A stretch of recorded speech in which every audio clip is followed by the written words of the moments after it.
Yo, what's going on? This is AD, the RPA guy, aka AD, the Kingmaker, and I'm back for another episode of King's Corner. Super fucking excited. Guys, if you're new here, welcome. Make sure you click the link below this video to go join King's Corner. It is our own members. I'm sorry. It is our men's only exclusive membership where I have all of my different products on all the different game, how to turn your relationship around, how to make more money, how to get the muscle, your mindset right. It is an exclusive group for men just like you. If you're a guy who's focused on self-love, self-respect, or self-acceptance, and you're looking to become the next best version of yourself, everything you need, brother, is in that community. So make sure you click the link below to go join. So, Luscious, what are we talking about today?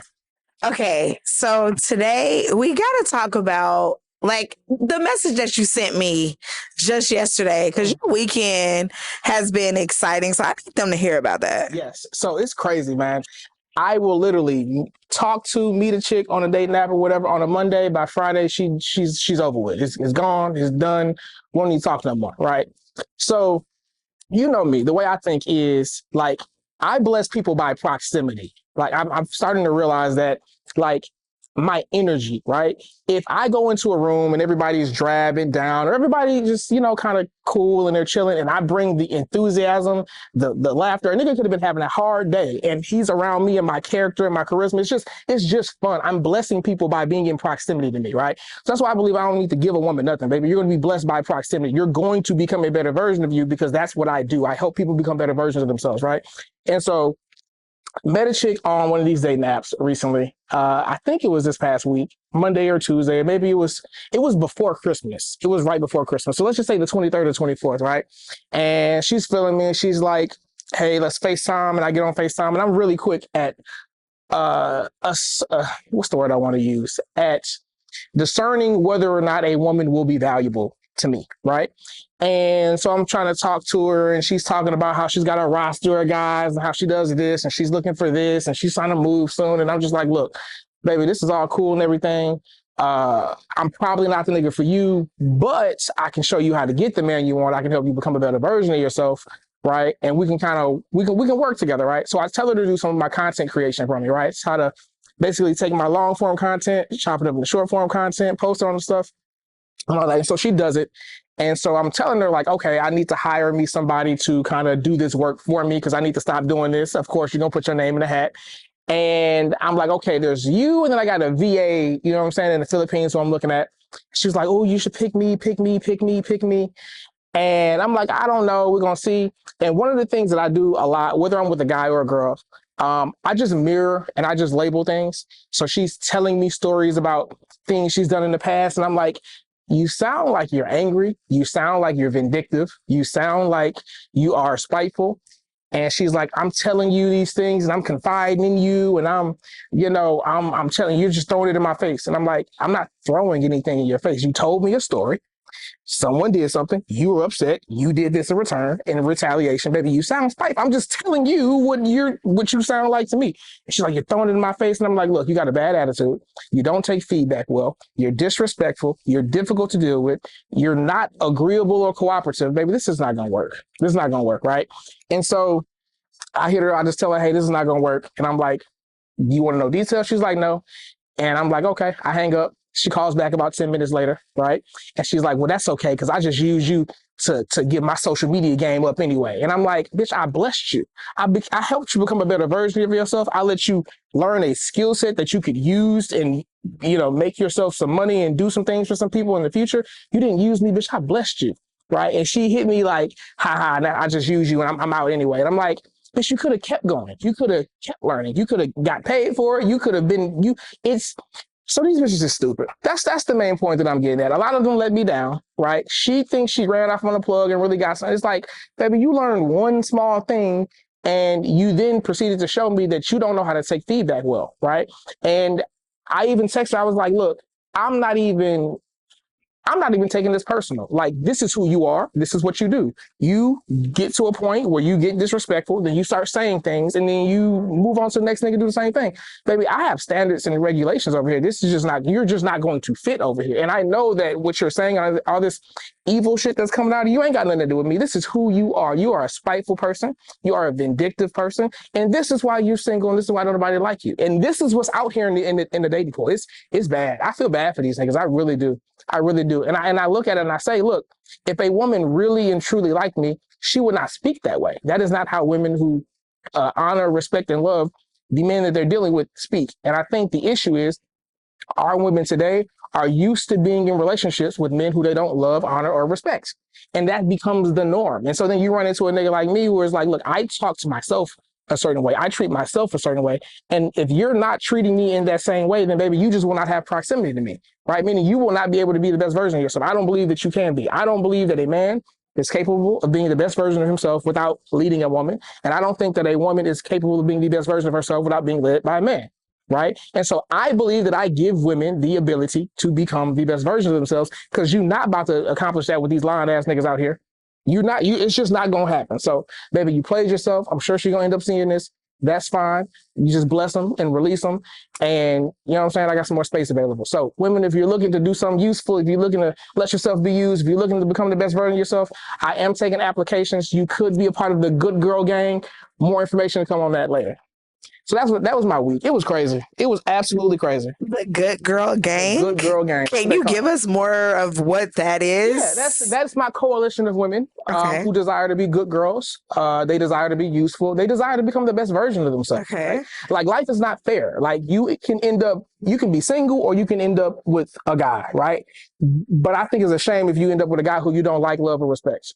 I think that most women are in relationships and they're used to being in relationships with men who they don't like, love, or respect. So the Good Girl Gang is a coalition of women who are saying, hey, look, I want to be useful. I want to be down. I want to be led. I don't want to make all these goddamn decisions myself. I want someone who can tell me what to do. I want to be able to turn my... I want to be kept. I don't know about kept. Kept, that's too strong a word. But I want to be useful, because that's the thing. Like, when a woman really likes a guy, she makes herself useful to that guy. Most women kind of just tolerate guys, and it's like, I don't like him, but he like me, and I'm gonna just let him stick around and give me as much as I can, as much as he wants to, and then when he's done and I blow him, I'm gonna just move on to the next. If that's where you are, baby, keep doing what you're doing. I ain't got no use for you. But if you're tired of dealing with these men who you feel as though they like you more than you like them, right?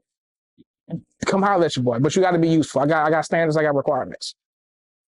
Okay, so based on what you said with the girl, what about her? Because I'm always curious when it comes to dating. What about her made you want to pour skills into her? That was it just mainly of what she could do to be useful to you, or you just seen something in her in general? Like, any woman you see me with, she's doing something for me. That's just what it is. I had a mentor who told me, he was like, the reason you don't like that woman is because you understand that every day you got to get up and become the best version of yourself. You got to work, you got to provide, you got to, like, you have to become the best version of you. And you look at her and you start to think to yourself, whether it's consciously or unconsciously, what is she doing? What value is she adding? And she's not. And so you grow to resent her, right? So if you're not doing something for me, then I'm going to grow to resent you, right? Because this is an unfair deal. You're becoming a better version of yourself by getting access to me. Even if that just means you had a hard day and you're stressed, and now we're talking and you're just laughing and you forgot about your day. I'm enhancing you. I'm making you better. I'm making your day better. What do I get in return? You don't just get all this for nothing. So I'm gonna need you to assist. I'm gonna need you to support. Now, support and value might look like you have a network and you can get me in the rooms that I couldn't get myself into, right? It might look like you got some experience on social media with marketing. It might look like you're very nurturing, right? And you're comforting or something like that, right? So different women that have value in different areas, and I just gotta be able to talk to her to see where she might be able to add value at. Do you put these things on your dating profile? Like, what is on your dating profile? I'm curious. Yeah, like, read me your dating profile so that way I can see if this matches up. Yeah, and here's the other thing. The other thing might be she might be good with kids. My wife wants a babysitter. My wife wants a sister wife so bad. She won't say it word for word, but she wants it, and I know she do. Okay, so let me read my profile. It says, Goofy AF, I promise you're gonna get these jokes. I'm gonna make fun of you. You gonna get these jokes, okay? Of course. Because life's too short to be able to laugh at yourself. Business minded and very busy, looking for a woman with value and substance who are worth my time. Yes, I have multiple women. No, you will never be the only one. If you can handle that and you have some skills that I can use, then come here, Buki. Let's go make some money together. Women in their soft girl era, I like them. I only like women who are cooperative. Bonus points if you know how to twerk, because I like a woman from New Orleans. That's just me, right? If that's you, send me a DM. Let's find a date. It's very straightforward. So a woman got to really like me to even tolerate any of that. And I don't like, to me, it's like you either like me a lot or you don't. I don't do none of this lukewarm in the middle stuff. Like you either see me as I see myself because I'm that nigga, or you don't. There's not a whole lot in between. Okay, so with you reading your dating profile, okay, now it makes more sense. So she came into it knowing all of these things and knowing that I'm pretty sure in the first conversation, it was you saying that you have to be useful. You have to bring value to my life. It ain't even a have to, because I don't believe in, she don't have to, I don't have to do nothing but stay black and die, nor does she. So it's more so like, hey, if you're trying to get down with me, these are my expectations. I like women who are X, Y, and Z. And if you want me to like you, then you will be X, Y, and Z. And if you don't, that's cool too. We won't know till we have a conversation. It's a choice. Okay, I can feel that. Except for you'll never be the only one. Mm-hmm. That's like that's a different. That's would you rather me lie to you? Yes, duh. Well, too bad I don't care what they want. So yeah, it's just the truth, because here's the thing. Men, and I'm glad you brought that up. People look at loyalty and they get it wrong, right? I don't think people do loyalty right. So men are loyal to their word and their oath, meaning if I said something, my word is my bond, I'm loyal to it. Even if I don't feel how I felt when I gave you my word, right? I think that can be problematic, right? I think that it gives you, it makes it to where you don't give yourself the ability to change your mind, right? Like I could have said I'm going to do something, but then circumstances change. If circumstances change, then my word is going to change, because now that's not what's best for me, right? And then women are women on the flip side, they're loyal to their emotions. They're loyal to how they feel, right? So if their emotions change in the moment, then their loyalty changes in their moment, but they're staying loyal to their emotion and how they feel, right? And so I think that can also be problematic, because then you never keep your word, right? And people think you're untrustworthy and you might be moody or something like that, right? So I think a good blend is like a meeting in the middle. And so I tell people I am loyal to what is best for me, period, right? And if a relationship with a man or a woman is what's best for me, right, then I'm going to do that. I'm going to engage in that. I'm going to bring value, and they're going to be bringing value to me, right? But going back to you'll never be the only one thing, like that's not what's best for me. It's not best for me to have access to one and only one woman. That's not what's best for me. That's like having access to one and only one car.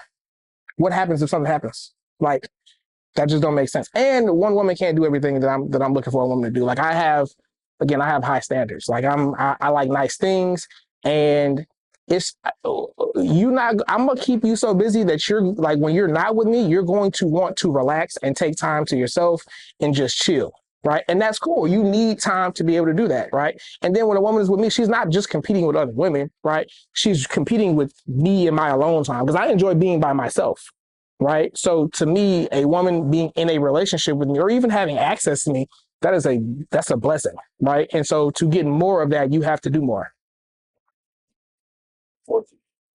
Okay, so I definitely, me and you can go back and forth all day on that. Mm-hmm. But I love the perspective of being open and honest, because that's what every woman says that we want. But do we really want it? Put it in the comments if you really want that type of honesty, because sometimes we can't handle that.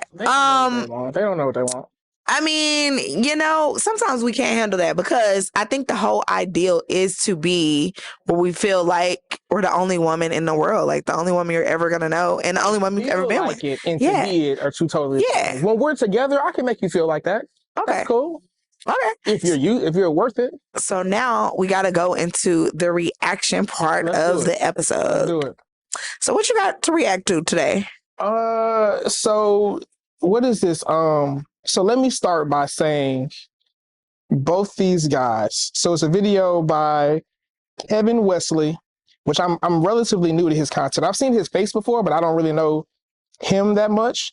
And then there's Marquette Devon. And I first want to say both these men, these are some real men. These are some stand-up men. I can tell that they are men of value and of honor. One, both of them are fit. Two, they both kind of walk and talk with a certain level of confidence about them. Three, they talk about very masculine things like honor and morality and all these other things. So both these guys are dope. I saw this content and I was just like, you know what? I want to put my own spin on it because I kind of agree a little bit with what they're saying, but I also disagree in a certain portion, right? And the title of this video is "The Best Way to Get Your Woman to Accept Other Women." You know what I'm saying? Right. No time of yours wasted. No pain endured on her. Mm-hmm. You told her straight up, and she could make a conscious decision whether she wanted to be involved in that or not. Just like you want a woman to be honest with you. So to me, that's the best policy. Keep it up. Keep it 100. Just always tell the truth, man. What I appreciate as well, when you keep it a bean like that, and Shorty says, you're like, hey, I'm going to have another woman. Mm-hmm. And then she says, okay, well, I'm going to have other guys. Ma'am, it was nice to meet you. Right, absolutely. Ma'am, it was nice to meet you. I ask. I say, listen, I want multiple wives. I'm polygamous. Okay, so I'm gonna pause it here because they're talking about fairness and polygyny. So both, what I want to say about both these guys, these are both stand-up gentlemen. One, I can tell both of them are fit. Both of them walk and talk with a certain level of confidence. Both of them have multiple women, and they do it in an honorable way where they're just telling them up front, like, hey, you will never be the only one. If that's something that you're okay with, then we can do this. And if not, that's fine too, right? But this next part, they start talking about fairness. Let's get into this. I'm gonna let it rock for a little bit, then I'm gonna jump in and throw my comments in. Yes. If you did something like this, would you want to have another man? Because if they say yeah, I'm not interested anymore. Because I don't want you to one day down the road come with this and then come with some fairness stuff. Yeah, because I know they'll do that. So so I want to feel fair. I have this mindset where I want to feel morally right. I know that. So yeah, in order for me to feel fair, I have to have wives who don't want to do that. You see what I'm saying? So they don't want another man, they have no interest. Cool. But if they had said, yeah, if you got another woman, I want another man, I'd have been like, yeah, you good. Now let me take it to another level. Let's see if we aligned here. And this is okay. So let's pause there. So he's talking about wanting to feel fair, meaning he wants the relationship to be open on his end, but closed on their end, because that way both sides are doing what they want. He wants to have multiple women, and he does.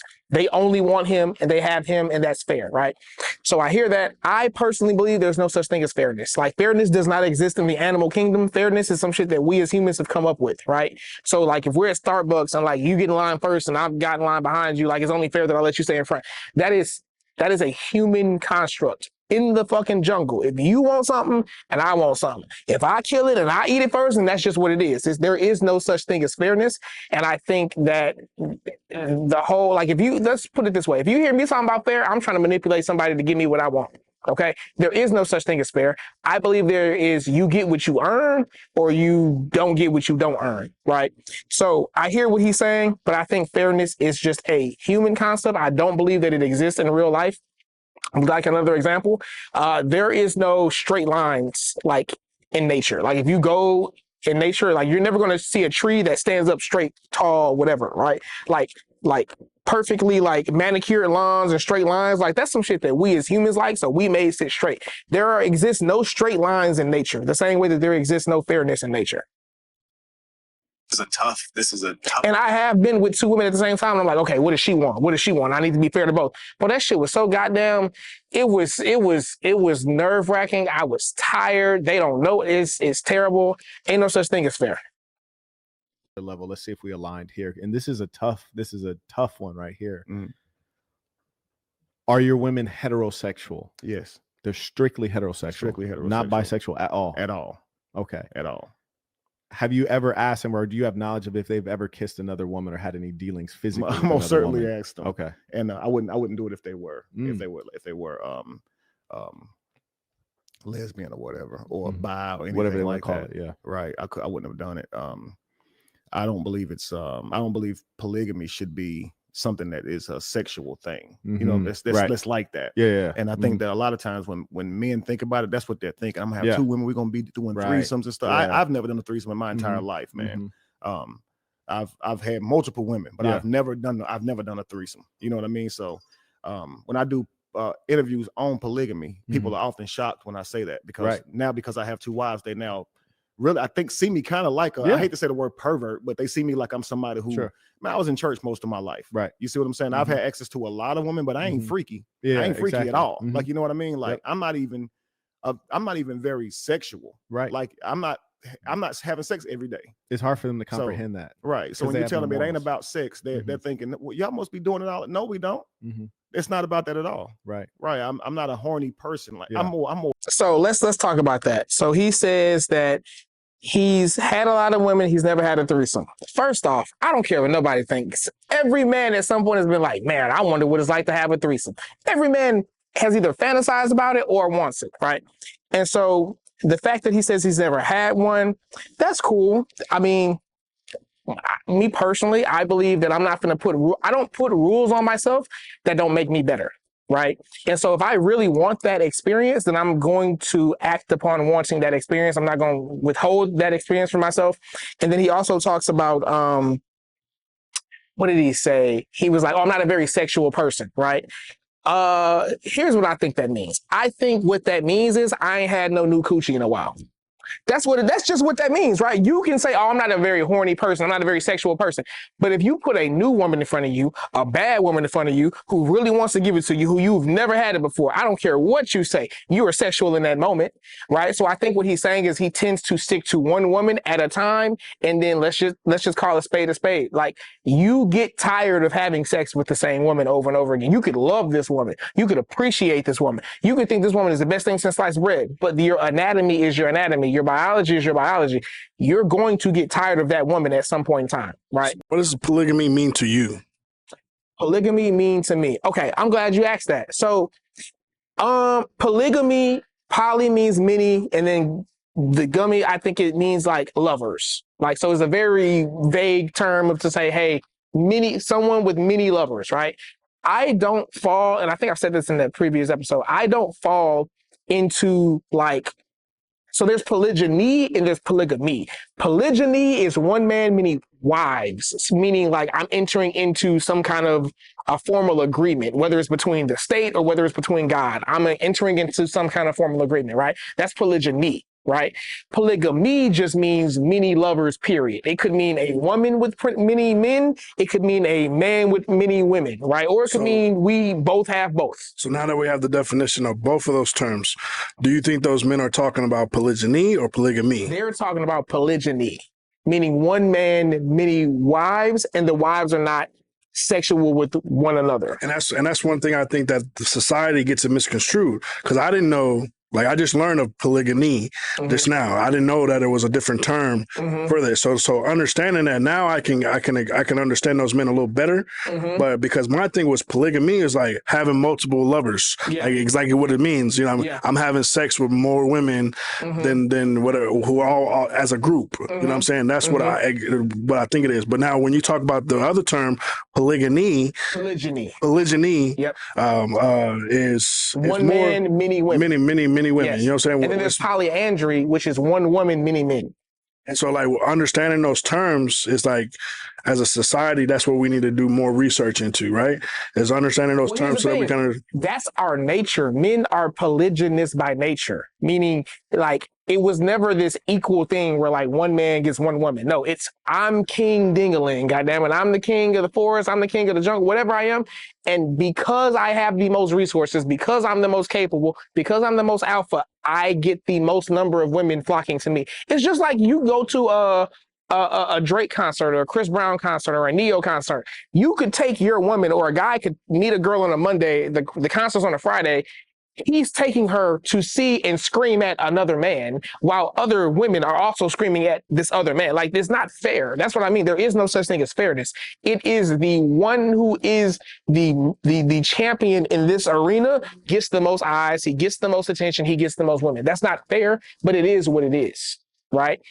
And that being said, I also want to say, like, throw out there. I don't fall into like, I don't believe in getting the state involved in things, right? So technically I don't fall into the title of polygynist. Like I'm not trying to marry multiple women. That's not what this is, right?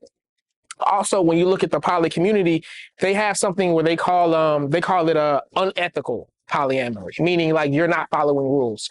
And the issue that I have with it is that they don't listen, they don't acknowledge the power dynamic. In every relationship, someone has more power than the other. In every relationship, whether it's a heterosexual or a gay relationship, one party likes the other person more than they like them.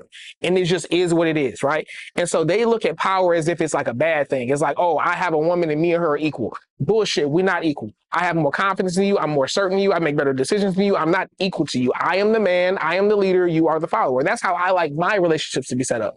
Right? To go back to where you said that, that you don't believe that he's never had an interest of having a threesome.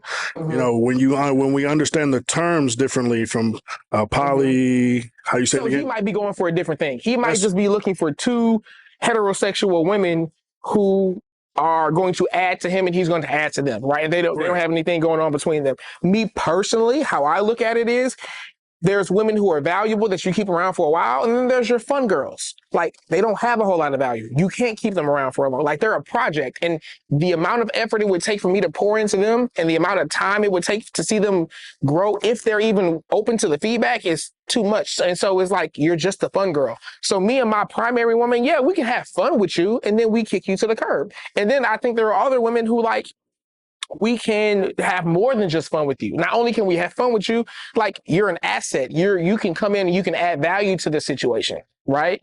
And so it's not, to me, it's not, again, it's not fair. It's like, I'm going to do what I want. And then if she wants to be with me, she's going to be cooperative, right? I switch my terminology. I don't say women who follow instructions somewhere because that was too harsh, okay?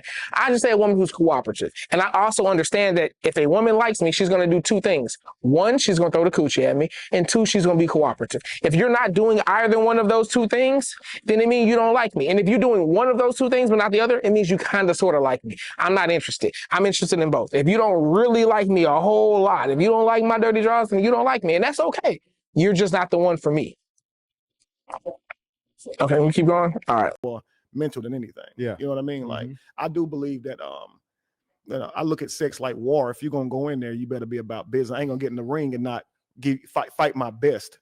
So I don't believe in, having sex if you're not into it. If you don't want to do it, you shouldn't be, give each other your best every single time. You know what I mean? Because I know that a lot of times with us as men, we'll go over and above in the beginning, and as we get used to them, we kind of You ain't lying.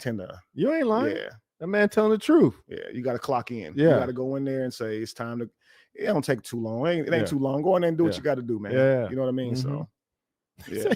he said, you got a job to do, man. Show up, clock in, man. Look, even when I went hard speaking against religion. Again, I don't have to do anything for a woman. He's talking.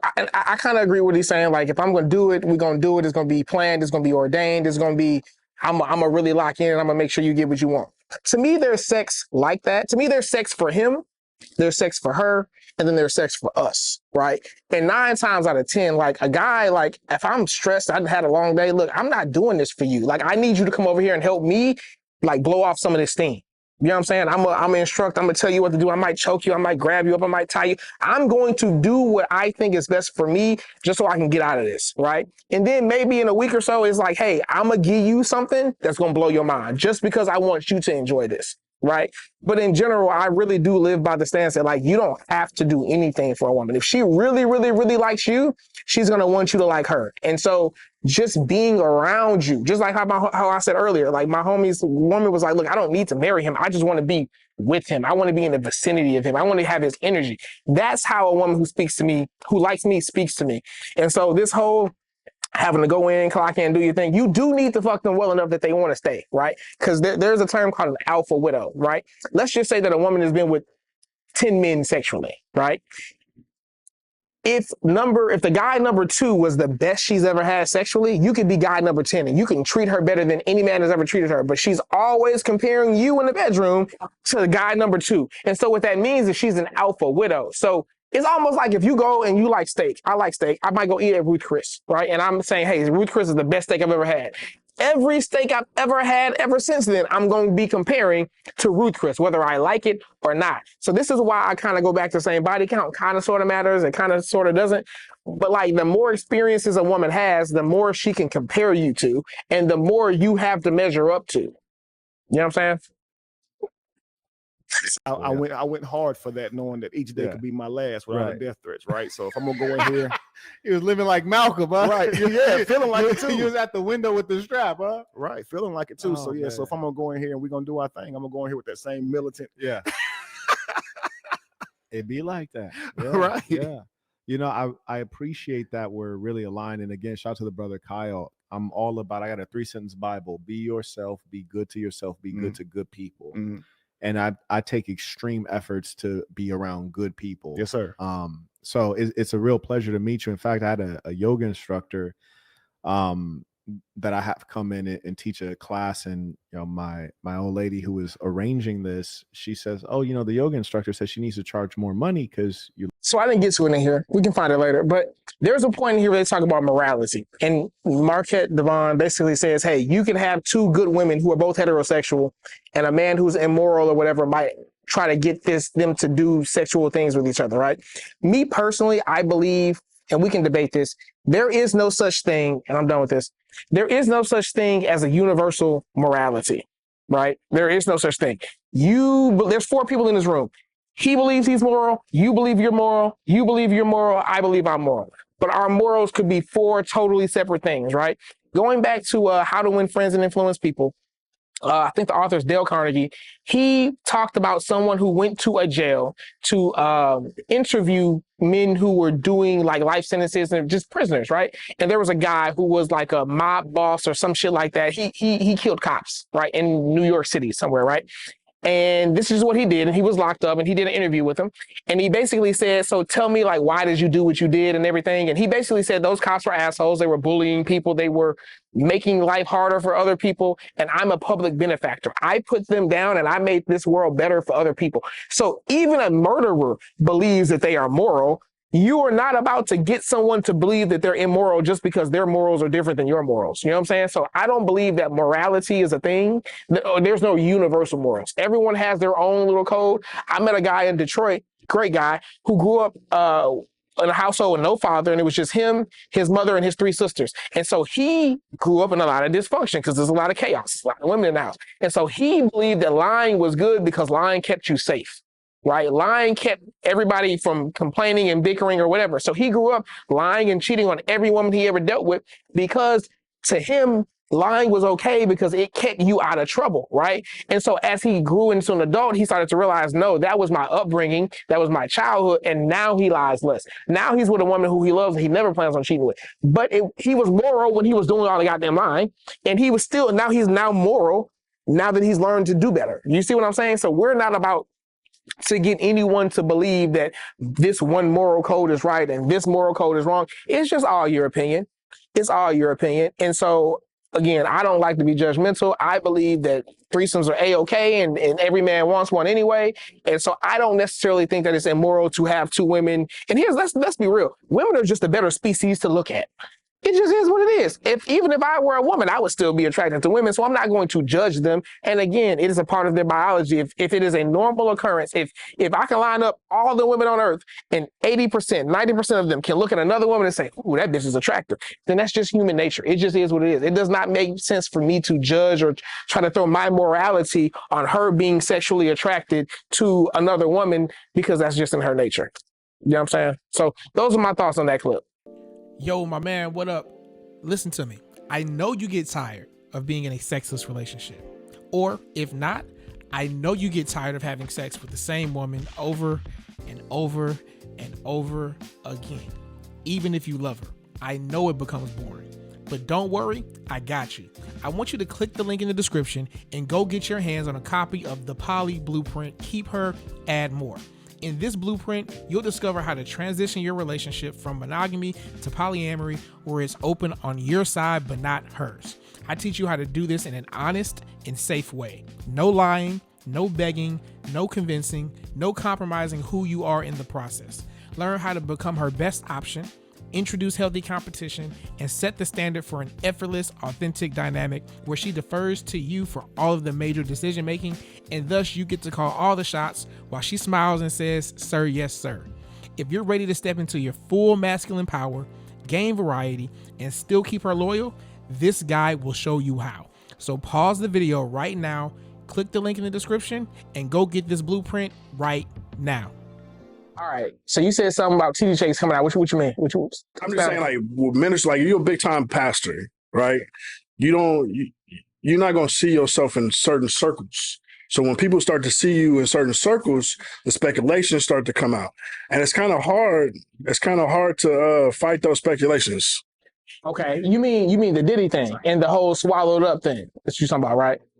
True. Okay. You know what I'm saying? So speculation. Are those allegations? It's or do you think those are real? Allegations. I can't say it's real because Okay. I've not been there. But now, when you have ministers that step away from your branch, such as Tim Ross, that started his own podcast called The Basement, you know what I'm saying? Like, he stepped away from the church. Tim Ross, is that the dude with the braids? Yeah. So the ghetto pastor? Man, I like that guy. Love that dude. Yeah, love him. yeah. Phenomenal. Read his book that he just dropped. Welcome to the Basement. He raps too, doesn't he? Somewhat. Okay. He from LA. He from LA, so he, you know what I'm saying, he got a little gangster in him, you know what I'm saying? But you know what I'm saying? But for just listening to him, this is like, okay, you had to step away from, like, God told you, listen, this is the direction I want you to go, because the way that you're going within the church is going to probably be detrimental to you.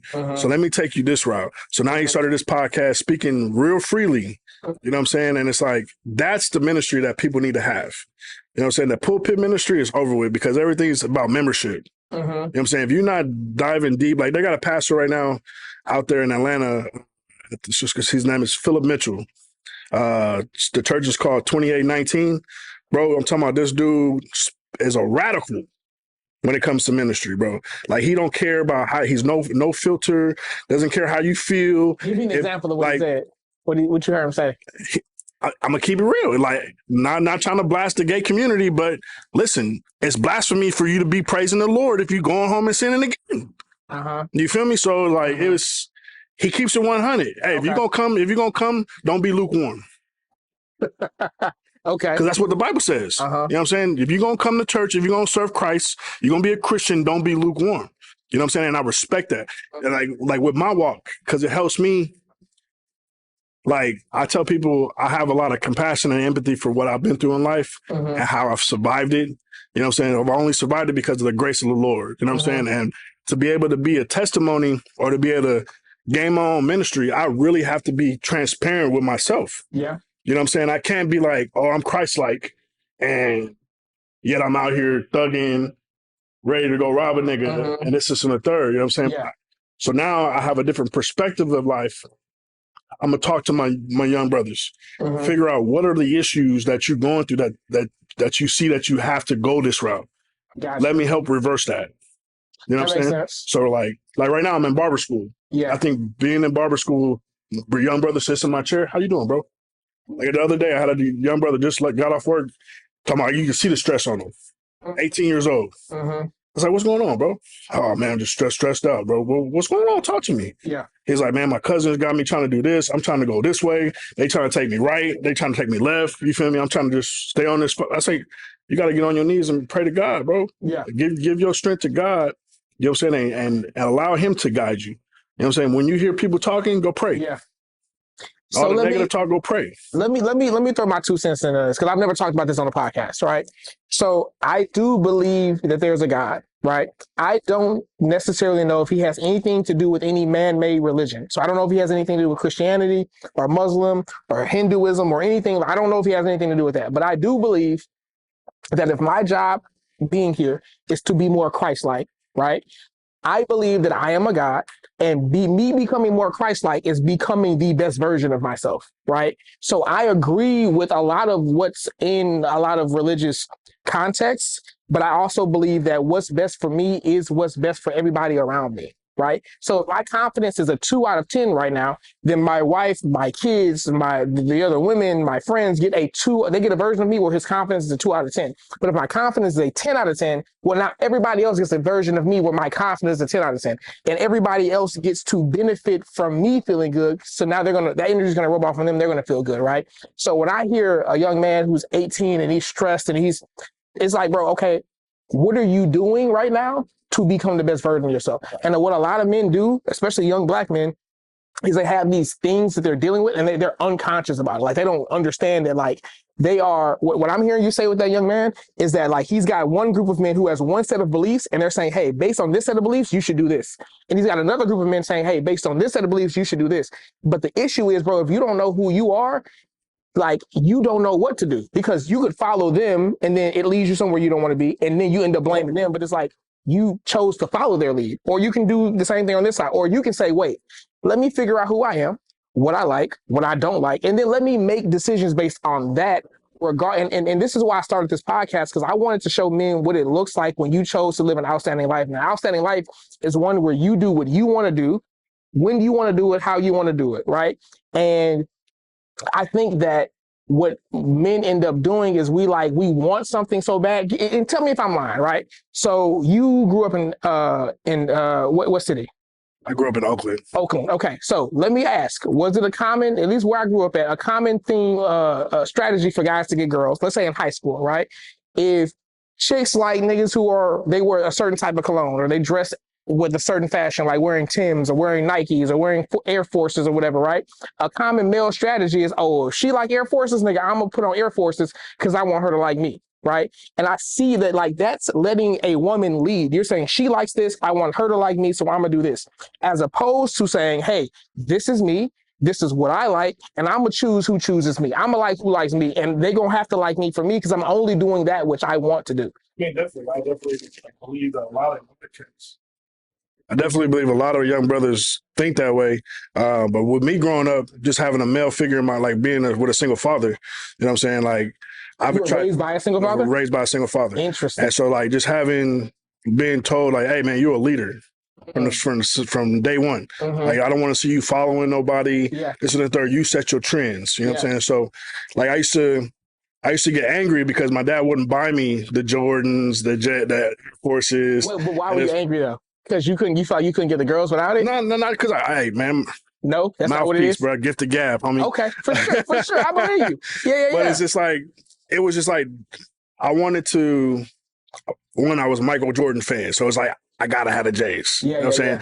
Like, I was wearing Jason Kidd's pennies, you know what I'm saying? Wasn't, but penny, you wanted the Jordan. I wanted the J's, you know what I'm saying? But it was just like, my dad he taught me, he's like, it's not about what you wear, it's how you wear it. You know what I'm saying? And so, I agree like, with that. It got to the point where, I was going to Walmart getting the Shaqs and FUBU when FUBU was out of style, and motherfuckers just like, damn, nigga, you fresh as hell. Hell yeah, nigga, you feel me? These FUBU. Yeah. You feel me? These Shaqs, nigga, you know what I'm saying? Like, So I'm 11, 12th grade. 11th, 12th grade, bro. I'm a junior, senior in high school. Yeah. Like, you know what I mean? Like, I don't give a fuck, bro. If you got a problem with it, come see me. Yeah.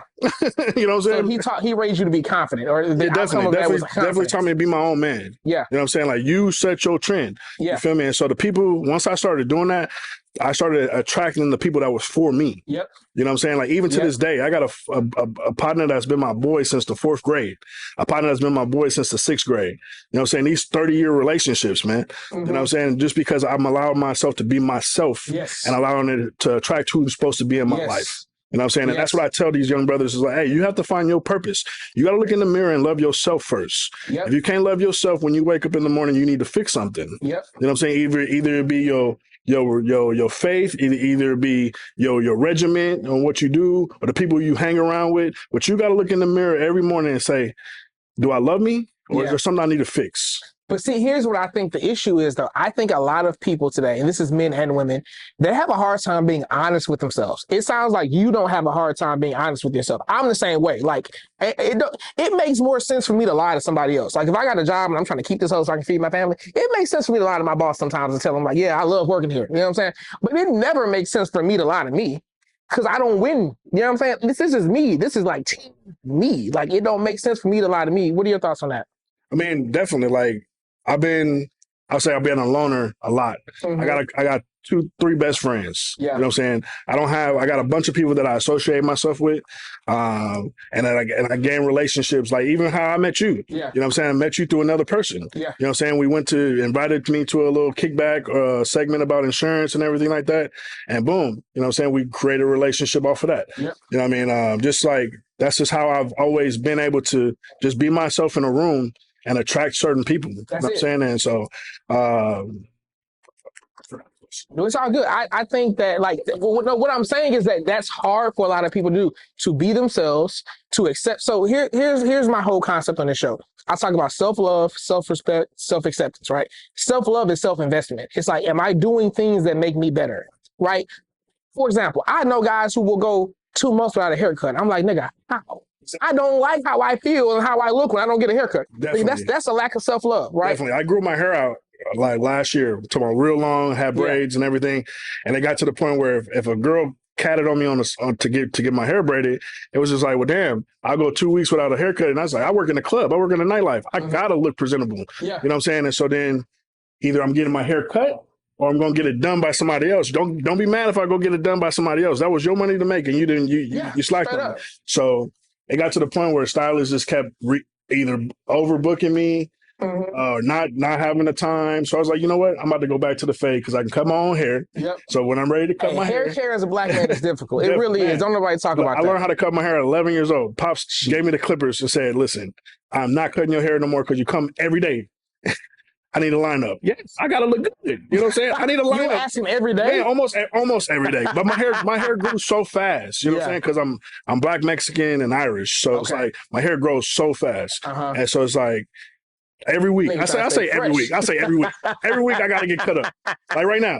I need to go get cut up. You know what I'm saying? Like before I came here, I went to the bathroom and shave my beard. But to me, bro, that's self-love. It's like, I want to look good, so therefore I feel good, so therefore I perform smell good, all that. You know what I'm saying? So that's self-love. It's a confidence thing.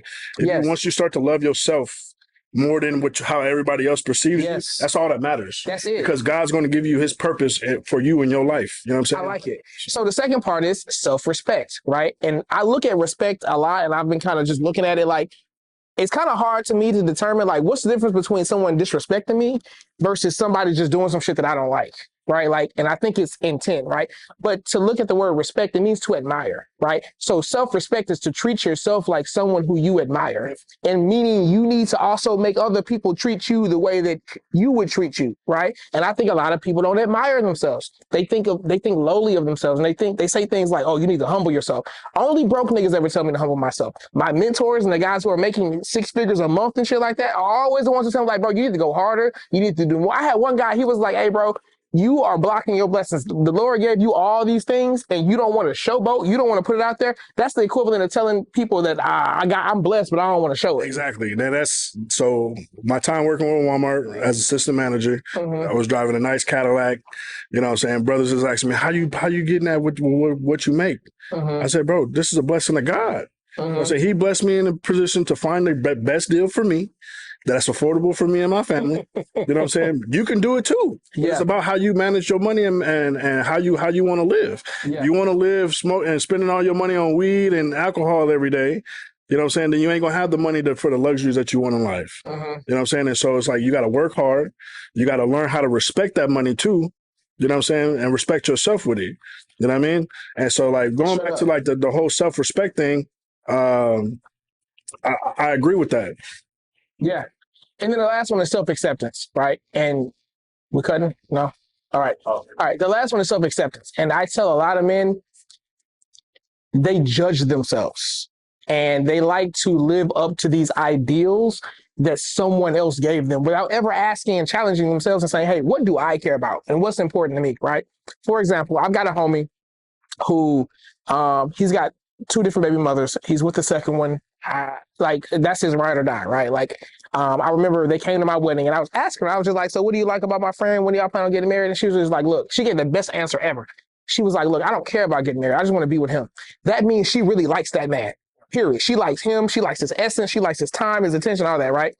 And one of the things he was telling me he does is he's like, he'll play music, like he'll play a certain song to keep him from cheating.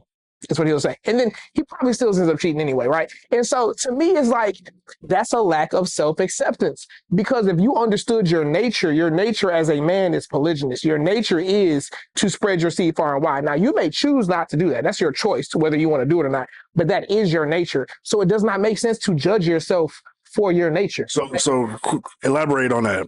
So it just doesn't make sense. Like, if it's in your nature, then it's just part of your nature. It doesn't make sense to think that, oh, I'm a bad person for wanting what I want. Bro, you're an animal. Well, humans are animals. It's in your nature. So like that's how I used to connect things, right? It's like when it came to dating and everything like that, it's like, hey, I'm a lion out here. Yeah. I have to have a harem. Right? Isn't it? Because even a lion has a harem, 5'8" lioness behind him. You think that lion judges You know itself? what I'm saying? There's no benefit. You know what I'm saying? And that's what I'm saying. It's like I can agree with that when it comes to the natural essence of being a mammal. Yes. You know what I'm saying? And I also don't think that you are capable. So I believe in living an outstanding life, right? Outstanding is, you ever see a nigga doing something and you're like, bro, I didn't even know that was possible. And now that I've seen him doing it, it reminds me that I've always wanted to do that. I just didn't believe it was doable. That's an outstanding life. And I don't believe it's possible to live an outstanding life if you're constantly judging yourself. Right? I don't believe it's possible to live an outstanding life if you're fighting your nature. If this is your nature, right? I'll give you another example. Women and like feminine people in their feminine energy respond well to praise, right? So if I want a woman to do anything, like, all I got to do is praise her. Like, good girl, I appreciate you. You're an amazing girl. Keep doing that shit, right? But masculinity responds well to challenge. Bro, you can't do it. You ain't gonna do that shit. Shut up. You lying. No, you not. That's what gets men to respond, right? And so sometimes I'm on social media, I'm creating content. I'm like, damn, I'm being kind of harsh on these niggas. I'm saying a lot of things, and I'm calling people losers. But it's like, no, that's what these men need. Men today are weak. Right? Their testosterone is lower than ever. They've been raised, especially black men. We've been raised in the community where big mama is the backbone of the family, right? And a woman cannot teach a man how to be a man. She can teach him certain things, but after a certain age, he needs another man. He needs a community of men to teach him how to be a man. Definitely. We definitely have to have a group of men where we can be vulnerable with each other. Yeah. You know what I'm saying? Because you can stand there holding this weight by yourself, you know what I'm saying, when it's meant for you to have other people to help you. That's why we go through our trials and tribulations, so that we can help those who need it. You know what I'm saying? For instance, like, I grew up with a single father. You know what I'm saying? Didn't meet my mother till I was 33.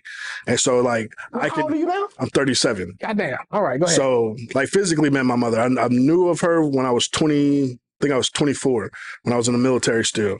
I found her, and oh no, that's a whole nother kind of conversation. But growing up with a single father that's real strict, like, his daddy was strict on him, so he was strict on me. You know what I'm saying? Like, every little thing I did was like, hey, nigga. You know what I'm saying? Like, and that has mostly served you. Yeah, for sure. Like, yeah. Looking back at it, if I didn't go through those things with my father, I wouldn't be the man I am today. You know what I'm saying? And I applaud my father for attempting to try to raise me. For doing the best that he could. Yeah, definitely doing the best that he could with a badass son. You know what I'm saying? And so, but no, like, just being able to go through that in life. Yep. Now it's my turn to share that experience with another brother that's going through it, and say, don't give up. Yep. You know what I'm saying? There's more options out there for you. You know what I'm saying? Don't let this be the reason why you break. Yep. You know what I'm saying? And that's what we go through life. Like, even if we talk about biblical terms, we go the book of Job, you know, how he went, God allowed him to be tested every step of the way to see if he was ever going to curse God. You know what I'm saying? And so we go through those Job experiences in life. You know, to see, like, when my sister passed away, I was real angry with God. You know what I'm saying? I'm a ex street gang member. You know what I'm saying? Ex-military guy. I could have died from the age of 13 to 24, but you took my sister at 22. Why? So those harsh questions we ask ourselves is like, okay, I was at the breaking point to the point where I was like, you know what? I'm gonna denounce God, because it's hard that you took the only thing that kept me smiling. You know what I'm saying? But now I have a little girl that I named after my sister, and so it's like that's what helped me get back into, okay, I got something to live for again. You know what I'm saying? And so but now being able to be hope for other young brothers, say, hey, bro, I've been through a lot. I've been through group homes, juvenile. I've been through military. I've been through hardships and where lost everything and had to get it back. You know what I'm saying? Going through divorce, you know what I'm saying? And now I'm getting it back. You know what I'm saying? And so it's just like going through those steps. Now it's allowing me to be able to feed the next generation to show them, hey, it's not going to break you. It's only a test. Yep. It's only a test how much willpower that you have to get back up. Yep. I agree. I tell people everything in life is happening for me, not to me. So everything is either a lesson, and a lesson that you don't learn is a lesson that you're doomed to repeat. You know what I'm saying? Pain is the universe's way of letting you know that what you believe is reality and what the fuck actually is reality is not the same thing, right? So if you end up being with a woman who's for the streets and you end up getting cheated on, you believe, oh, she shouldn't have did that. And so that's why you heard me. When the reality is that's just what she does. And you picked a woman who want to be in the streets. And so that pain that you're feeling when she's doing what she's doing, right? Feeling like, oh, I'm less than, and she doing all, bro, that's the reality. That's the universe trying to tell you and teach you that woman is for the streets, and you need to let her be for the streets. Don't judge her. Don't be upset that she's doing what you chose her. Just choose better next time. Okay, awesome. So that's going to be the end of this episode of King's Corner. I appreciate y'all for watching. Do me a favor, share this with somebody who you think would benefit from hearing this conversation. Share this with somebody if you said, hey, at this moment in the video, he said this and I disagree. I want to know what your thought is. Share this, because this helps the community grow. And if you agree with something I said, drop a comment below. Let me know if you disagree with something I said. That's cool too. Drop a comment below. By the way, I keep noticing a lot of women comment on my content. It usually be the single bitches, because single women keep women single. So if you're a single woman, you got comments, no problem, baby. Just drop it below. I'm not going to respond. I don't give a fuck. But I appreciate that you dropping comments below, right? And last thing, make sure you join King's Corner. The link is below. It is our men's only exclusive community for men who want to value themselves, who believe in self-love, self-respect, self-acceptance, and they want to get to the next best version of themselves. They want to get their money right. They want to get their mindset right. They want to get their money right. They want to have effortless relationships with women. Brother, everything you need is in that community. Make sure you click the link below. Also, another plug. If you're looking to get into tech, if you're a guy who's earning $120,000 a month, you're married, you got time, you're spending all this time at the job, you don't have time to invest in yourself, your wife, your kids, you want to learn how to break into tech, click the link below to follow me on my Instagram as well, where we can show you how to do that. That's what I do. So till next time, this has been AD the Kingmaker signing off. Appreciate you.